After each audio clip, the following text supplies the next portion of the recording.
Hello there. Now, it's actually recently been brought to my attention that there's actually some GCSE students and younger watching some of these videos, which must be incredibly boring because they're all on college and A-level. But a hearty hello to you. So today I've decided to make a video just for you as I present the guide to doing well at college, or generally at AS and A-level, no matter where you're taking them. Number one, your teachers are rubbish. When it comes to your teachers, I would rely on them about as much as I would rely on hairspray when fireproofing my clothes. As in, I wouldn't. There will be, like GCSE, teachers that are brilliant, but then the majority of them are rubbish and are only there because they are being paid, and let's face it, they're probably not even there, they're probably on strike. But in fairness, I did have some excellent teachers. In fact, if you'd like to see what they look like, they're all the mascots of WAHEY Productive. Which brings me on nicely to point number 2. If you don't understand something, don't leave it. To be honest, if you don't understand something and you think you can just let it go, I won't sing Frozen. Well, you probably can't, because the next thing tends to rely on whatever you've just done and it spirals out of control and you end up failing. That's happened to plenty of people. And it's in these situations that I would use the old rubbish teacher like a spanner.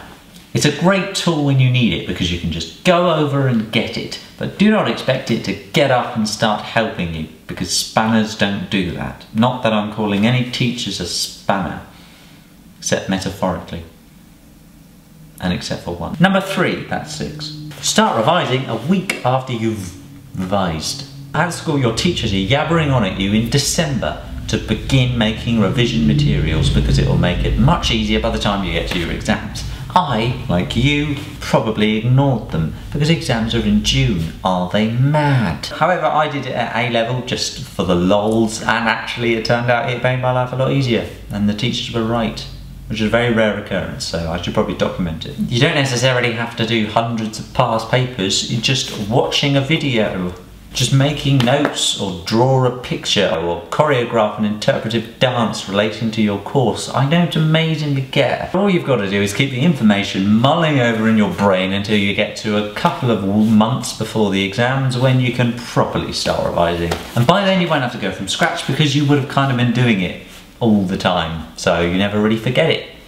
Try it. But don't go mad until about a month or maybe 6 weeks before the exam, because you can quite easily get to the point where you're ready to take the exam and the exam is a month away and you then have to retain that peak, which is incredibly difficult.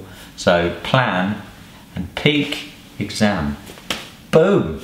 Number 4, again that's 8. Decide what to do in uni. I like this swishing thing, this is cool. Just realised I'm wearing a cardigan.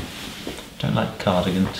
When should I decide what uni course I should take? As soon as you get at college. No, let me rephrase that, before you go to college. In fact, you should probably pick it in year 11 when you're picking your college courses, because there are so many university courses which you'll have to rule out immediately because you haven't done the right A-levels. Open days start in January and they run through to sort of May, June, and this is your first year, your AS year. So you really have to sort of have an idea of where you want to go so you can start looking at some places in that time, because then by the time it gets round to your A2 year, UCAS starts applications at the end of August, start of September.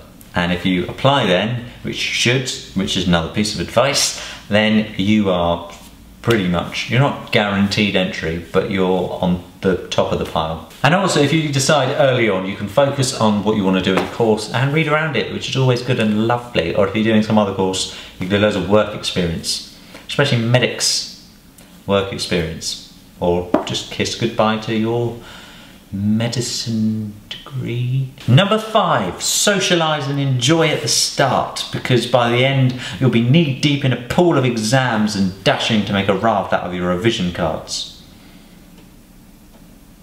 Seriously, enjoy your first few months, that little section of the year up to Christmas when you have literally got no real responsibilities except mulling information over and learning it. And then as soon as it gets to January, February, things start tailing off, and then it's just downhill from there, really. Tell a lie, because you do actually have something to look forward to, and that is spending hours redrafting and drafting a very well colour-coded, shiny revision timetable, which you will never stick to. And finally, number 6, don't eat yellow snow.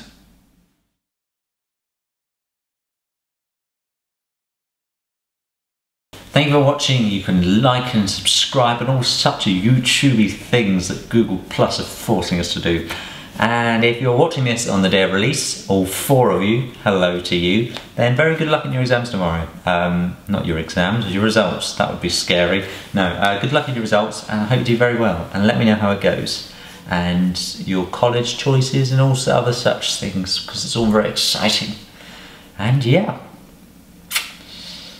goodbye.